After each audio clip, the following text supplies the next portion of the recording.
President said yesterday in his State of the Nation address, quite a number of our state-owned enterprises or companies are doing extremely well, and he listed those that even people in other countries admire in terms of what it is they are delivering for development in our country.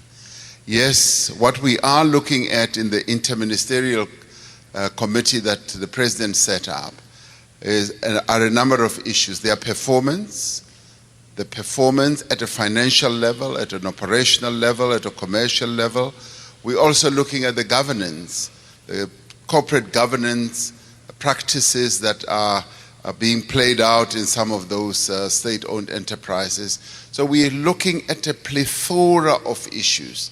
And when we do come up with our report, we'll come up with clear recommendations that will also interface with the report that came out of the Presidential Review Commission that the President set up on state-owned enterprises. So we will come up with a consolidated report which will have clear recommendations on what needs to be done. And this will be underpinned by what the President also said yesterday, because there are some state-owned enterprises that are not necessarily relevant to the developmental needs or challenges or objectives of the country, and those we will deal with in a particular way. And those that are still critical for developmental objectives that we have as a country, we will continue with, and if they are experiencing problems, we will continue to support them.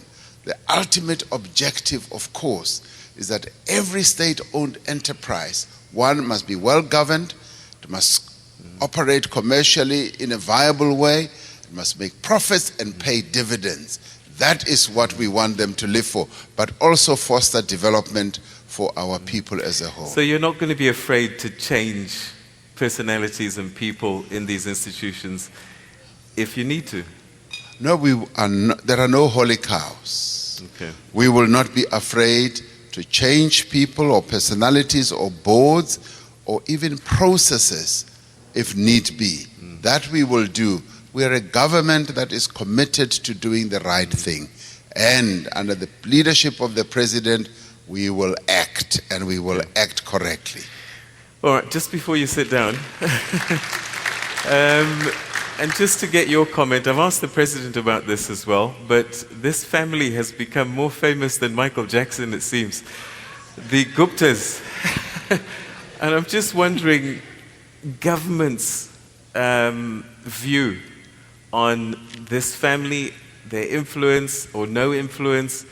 Just address the nation now as government, as senior member of government, the role that the Guptas are playing in this country and your views on that.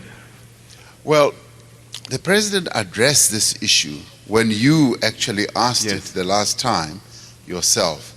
And it's always revolved around the person of the President. And the question has always been President and you and the Guptas. And the President explained that yes, he as a person has a relationship with them, and he gave that explanation. The Gupta family has invested in this country. They've invested in newspapers, they've invested in computers and a number of other economic activities. And they continue to operate in that way. And where they will interface with government, they will be able to interface with government just like in any other cooperation, just like any other company.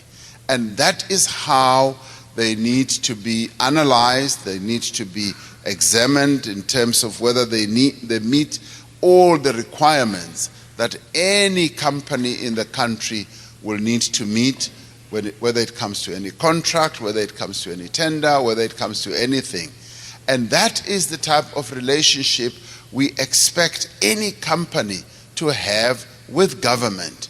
It must be arm's length, it must be based on proper corporate regulations, it must be based on principle, and it must be based on proper governance procedures. And that is what I think we should use as a litmus test. We should use that to judge whether things are being done properly or not. And as for the president, he has explained, and we accept that explanation. All right, thank you very much, Deputy President. Okay, let's go to table 35, where we'll find Aaron Messala. Table 35.